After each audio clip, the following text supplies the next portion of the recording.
Aditi doctor Shubhi के सामने बैठी थी। उसका प्रेगनेंसी टेस्ट पॉजिटिव आया था। शुभी आदिति को बता रही थी कि प्रेगनेंसी के दौरान उसे किन किन बातों का ध्यान रखना होगा। तभी आदिति का फोन बजा। आदिति ने देखा विवान का कॉल था। आदिति ने कॉल पिक किया।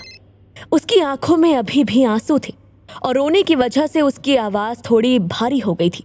उसने धीरे से कहा, हेलो विवान।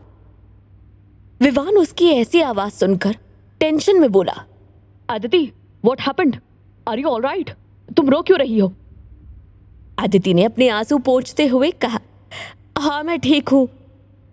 विवान ने कहा, तो फिर तुम रो क्यों रही हो? आदिति अपनी आवाज को नॉर्मल करती हुई बोली, कुछ नहीं, बस ऐसे ही। विवान ने थोड़ी घबराई हुई सी आवाज में कहा, तुमने मुझे कॉल किए थे। सॉरी, मैं थोड़ा बिजी था, इसीलिए कॉल अटेंड नहीं कर पाया। फिर तुम्हारा मैसेज देखा। तुम डॉक्टर के पास क्यों जा रही हो? क्या हुआ? आदिति ने कहा, कुछ नहीं विवान, मैं ठीक हूं, आप टेंशन मत लीजिए। विवान ने थोड़ी तेज आवाज में कहा, अच्छा, तुम हो कहां अभी? आदिति बोली, मैं डॉक्टर शुभी के क्लिनिक में हूं, मैंने आपको मैसेज में बताया तो था। विवान ने थोड़ा गुस्से से कहा, पर अभी तो तुमने कहा कि तुम ठीक हो। आदिति ने कहा, हाँ मैं ठीक हूं, मतलब कोई चिंता करने वाली बात नहीं है, बस तबीयत थोड़ी खराब लग रही थी, इसलिए मैं यहां चली आई। विवान ने तेजी से कहा, आई एम कमिंग देयर।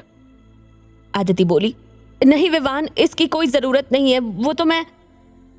इसके आगे आदिति ने क्या कहा ये विवान ने सुने बिना ही फोन कट कर दिया। आदिति को उसके इस बिहेवियर पर गुस्सा आ रहा था। उसने गुस्से में मुंह बनाते हुए अपना फोन अपने बैग में रखा। शुभी और रावी उसे ही देख रहे थे। शुभी ने उससे पूछा, क्या हुआ आदिति, कोई टेंशन? आदिति ने ना में सिर हिलाते हुए कहा, नहीं डॉक्टर, कुछ नहीं, वो विवान का कॉल आया था, वो यहां आ रहे हैं। शुभी ने मुस्कुराते हुए कहा, ये तो बहुत अच्छी बात है। आदिति ने मुस्कुराने की कोशिश की पर नाकाम रही। शुभी आगे कुछ बोलती उससे पहले ही उसके केबिन के दरवाजे पर नॉक हुई। डॉक्टर शुभी ने कहा, या प्लीज कम इन। आदिति और रावी ने भी पलटकर देखा कि कौन है। दरवाजा हल्के से खुला और विवान अंदर आया। आदिति और रावी दोनों अपना मुंह खोले हैरानी से उसे देख रही थी। रावी इसलिए क्योंकि वो पहली बार विवान को देख रही थी और आदिति को इस बात की हैरानी थी कि विवान इतनी जल्दी कैसे आ गया। उसने धीरे से रावी को कहा, ये इतनी जल्दी यहां कैसे आ गया, उड़ के आया है क्या? रावी ने कोई जवाब नहीं दिया। वो तो अभी भी विवान को घूर घूर कर देख रही थी। विवान ने आज भी बिजनेस सूट ही पहना हुआ था। वो थोड़ा टेंशन में दिख रहा था। विवान ने मुस्कुराते हुए डॉक्टर शुभी को हेलो कहा। डॉक्टर शुभी ने उसे हेलो बोलते हुए बैठने का इशारा किया। विवान ने थोड़ा घबराते हुए आदिति से पूछा, आदिति तुम ठीक हो? हाँ, क्या हुआ, तुम यूं अचानक क्यों आ गई? हाँ। फिर आदिति के जवाब का वेट किए बिना उसने डॉक्टर शुभी से कहा, क्या हुआ डॉक्टर, आदिति ठीक है ना? आदिति ने सोचा ये तो ऐसे परेशान हो रहा है जैसे पता नहीं क्या हो गया हो। अजीब है सच में, इतना ओवर रिएक्ट करने की क्या जरूरत है। उसने परेशान होकर रावी की ओर देखा जो अभी भी विवान को देख रही थी। उसने आदिति को अपनी ओर देखते हुए देखा तो उससे फुसफुसाते हुए बोली, ये इज क्यूट यार। आदिति ने गुस्से से अपनी आंखें बड़ी करते हुए रावी को चुप रहने का इशारा किया। विवान ने ये सब ना देखा ना सुना क्योंकि वो डॉक्टर शुभी के साथ बात कर रहा था। डॉक्टर शुभी ने उसे हंसते हुए बताया, there is absolutely nothing to worry about. तुम्हारे लिए एक बहुत बड़ी खुशखबरी है। विवान को शुभी की बात समझ में आ गई थी। वो जानता था कि क्या गुड न्यूज होगी। फिर भी कंफर्म करने के लिए उसने पूछा, क्या गुड न्यूज डॉक्टर? शुभी ने कहा, तुम पापा बनने वाले हो। The surrogacy process has succeeded. Aditi is pregnant. Vivaan ने वही सुना जो उसके दिमाग में गुड न्यूज को लेकर चल रहा था। फिर भी जैसे उसे अपने कानों पर यकीन ही नहीं हुआ कि उसने अभी अभी क्या सुना था। वो बस हैरानी से शुभी को घूर रहा था अदिति अपनी सांस रोके उसके रिएक्शन का वेट कर रही थी। कुछ सेकंड्स के बाद उसने पूछा, क्या कहा डॉक्टर? क्या प्लीज एक बार और कहेंगी? शुभी हंसते हुए बोली, तुमने ठीक सुना है विवान। हमारी सरोगेसी प्रोसेस सक्सेसफुल रही है। अदिति प्रेग्नेंट है और तुम पापा बनने वाले हो। विवान ने अदिति की ओर देखा, जिसकी आंखों में से अभी भी आंसू निकल रहे थे। एक पल को लगा मानो वो अदिति को गले लगाना चाहता हो, पर शायद उसने अपनी फीलिंग्स को कंट्रोल किया और फिर संभलते हुए बोला, it's really a great news. Thank you so much doctor. Shubhi ने अपना हाथ आगे बढ़ाते हुए कहा, कांग्रेचुलेशंस। विवान ने मुस्कुराते हुए अपना सिर हिलाया। उसे शायद अभी भी यकीन नहीं हो रहा था। इस समय उसके चेहरे पर एक प्यारी सी स्माइल थी और वो सच में बहुत क्यूट लग रहा था।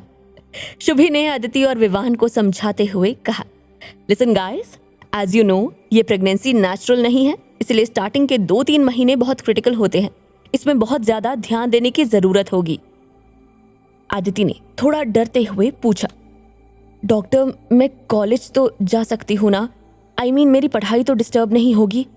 एक्चुअली फाइनल एग्जाम के लिए लास्ट 2 मंथ्स ही बचे हैं और इस समय मैं कॉलेज अवॉइड नहीं कर पाऊंगी।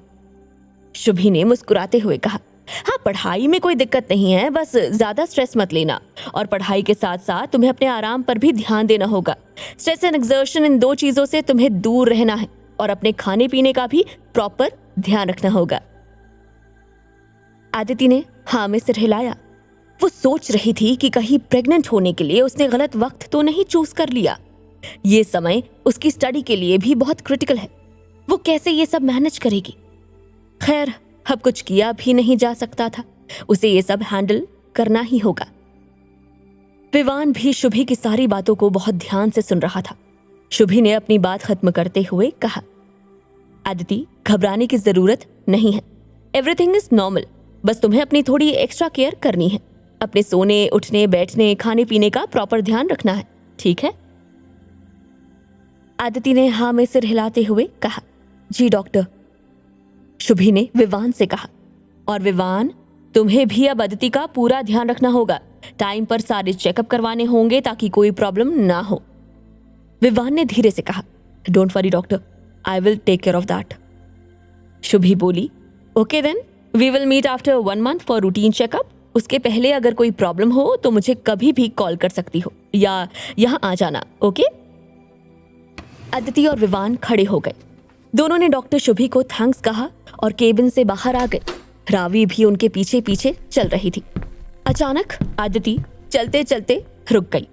उसने वेटिंग एरिया में एक प्रेग्नेंट लेडी को बैठे हुए देखा। उसका फूला हुआ पेट देखकर अचानक से अदिति का हाथ उसके पेट पर चला गया। कुछ महीनों में वो भी बिल्कुल इसी की तरह दिखने लगेगी। विवान और रावी ने देखा कि अदिति रुक गई थी। विवान अदिति से उसके रुकने की वजह पूछने के लिए उसके पास आया। अदिति सोच रही थी कि कुछ महीनों के बाद वो कैसी दिखेगी। जब अदिति अपने पेट पर हाथ रखे ये सोच रही थी, विवान की नजर उस पर पड़ी और फिर उसने उस प्रेग्नेंट लेडी को देखा। विवान समझ गया कि अदिति क्या सोच रही है। उसके चेहरे पर एक स्माइल आ गई। अदिति ने उसे स्माइल करते देखा तो वो शर्मा गई। विवान ने उसे चलने का इशारा किया। वो विवान के पीछे पीछे क्लिनिक के बाहर पार्किंग में आ गई थी। विवान रावी और अदिति के साथ अपनी कार के पास खड़ा था। उसे शायद समझ नहीं आ रहा था कि वो अदिति से क्या कहे। उसने रावी की ओर इशारा करते हुए धीरे से पूछा, so she is your friend? Aditi को यह सवाल बहुत ही अजीब और बेवजह लगा। फिर भी उसने मुस्कुराते हुए जवाब दिया, हाँ ये रावी है, मेरी सबसे अच्छी दोस्त। हम साथ में LLB कर रहे हैं और एक ही हॉस्टल में रहते हैं। रावी ने विवान को हेलो कहा। विवान ने जवाब में मुस्कुराते हुए अपने सिर को हल्के से झटक दिया। रावी तो उसकी सदा पर फ्लैट ही हो गई। अदिति रावी को देखकर मुस्कुरा रही थी। कुछ सेकंड्स के बाद विवान ने पूछा, क्या हम कहीं बाहर चलकर बात कर सकते हैं, if you don't mind? Ravi को समझ आ रहा था कि इस समय अदिति और विवान को अकेले में बात करना चाहिए। विवान शायद उसके सामने कुछ बोल नहीं पा रहा है, इसलिए उसने कहा, सॉरी बट मैं नहीं चल पाऊंगी। एक्चुअली मुझे कॉलेज का कुछ काम है तो मुझे जाना होगा। You guys carry on. फिर उसने आदिति से कहा, आदिति मैं तुझसे हॉस्टल में मिलती हूँ। इतना कहकर रावी ने दोनों को बाय कहा और वहां से चली गई। आदिति समझ गई थी कि रावी जानबूझकर उन्हें अकेले छोड़कर गई थी। रावी के जाने के बाद आदिति ने विवान की ओर देखा। अब वो दोनों अकेले थे। विवान इस बात से बहुत रिलैक्स था। वो आदिति के साथ अकेले में बात करना चाहता था। रावी की वजह से वो कुछ बोल नहीं पा रहा था। उसने आदिति की आंखों में देखते हुए बोला, thank you so much Aditi. Aditi ने मुस्कुराते हुए कहा, it's okay, after all this is my job right, you are paying me for that only. Vivaan ने मुस्कुराते हुए कहा, yeah but still it's a big thing. Vivaan की नजर आदिति के पेट की ओर गई। आदिति को लगा शायद उसकी आंखों से भी आंसू छलक पड़ेंगे, पर विवान थोड़ा ज्यादा टफ था। उसने कुछ नहीं कहा और अपनी नजरें हटा ली। उसके दिल और दिमाग में इस समय क्या चल रहा होगा, ये बात आदिति समझ सकती थी। बस उसे अभी तक ये समझ में नहीं आ रहा था कि उसे ये बच्चा चाहिए क्यों, और वो भी इस तरह से, एक सरोगेट की हेल्प से बच्चा क्यों चाहिए। आदिति जानती थी कि उसे इन सवालों के जवाब नहीं मिलने वाले हैं, फिर भी ये सवाल उसे परेशान कर रहे थे। उसने कई बार खुद को समझाया था कि उसे इन सब बातों से कोई भी लेना देना नहीं होना चाहिए।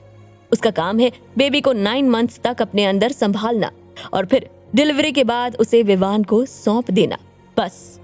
इसके अलावा उसे और किसी भी चीज के बारे में सोचने की क्या जरूरत है। पर जब भी विवान उसके सामने आता था, ये सारे सवाल अचानक से उसे फिर से परेशान करने लगते थे। आदिति ने सोचा, आज ये खड़ूस बहुत खुश लग रहा है, आज पूछकर देखती हूँ, शायद जवाब दे दे। विवान को सरोगेसी के थ्रू बच्चा क्यों चाहिए, ये पूछने के लिए आदिति ने अपनी सारी हिम्मत जुटाई, पर वो कुछ पूछ पाती उसके पहले विवान ने अपनी कार का दरवाजा खोला और आदिति को बैठने के लिए कहा। आदिति ने सोचा कि वो कार में अपना सवाल पूछेगी। वो थोड़ा हिचकते हुए कार में बैठ गई। आज पहली बार वो किसी के साथ कार में बैठी थी। उसे बहुत अजीब लग रहा था। विवान ड्राइवर सीट पर बैठा और कार स्टार्ट कर दी।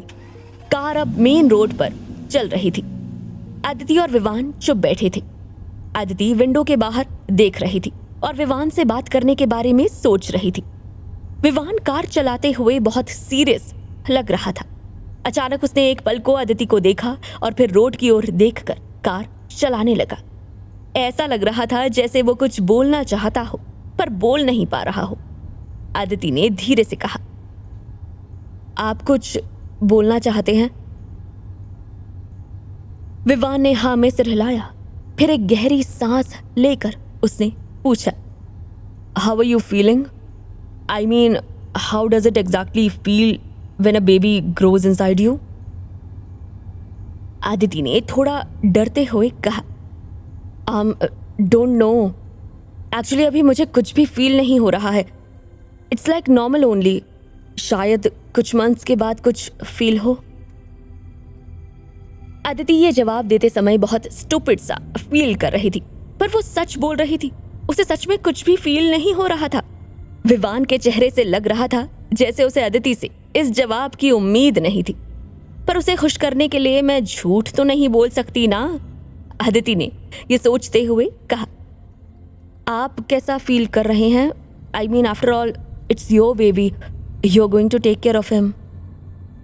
विवान ने कहा, I am feeling good. Aditi ने थोड़ा चिढ़ते हुए सोचा, बस इतना ही? Feeling good? इसे तो अपनी खुशी एक्सप्रेस करना भी नहीं आता। ये बच्चे को कैसे संभालेगा? ये सोचते ही आदिति को फिर से अपने सवाल की याद आ गई। उसने हिम्मत करके कहा, विवान, क्या मैं आपसे कुछ पूछ सकती हूं? विवान ने हैरानी से उसकी ओर देखा। एक पल को लगा कि उसे वही सुनने को मिलेगा जो ऐसे मौके पर विवान हमेशा कहता है, I hate questions. But Vivaan ने कहा, पूछो। यहाँ बस इतना ही। आगे की कहानी जानने के लिए सब्सक्राइब करें पॉकेट एफएम चैनल को और बेल क्लिक करके अगले एपिसोड का नोटिफिकेशन पाएं। लेकिन आप सारे एपिसोड अभी सुनना चाहते हैं तो डाउनलोड करें हमारा pocket FM app. Link description में है, जहां आप पाएंगे इस शो के सारे एपिसोड्स और साथ ही इसके जैसे और भी बेहतरीन शोज। तो देर किस बात की, अभी डाउनलोड करें पॉकेट एफएम ऐप।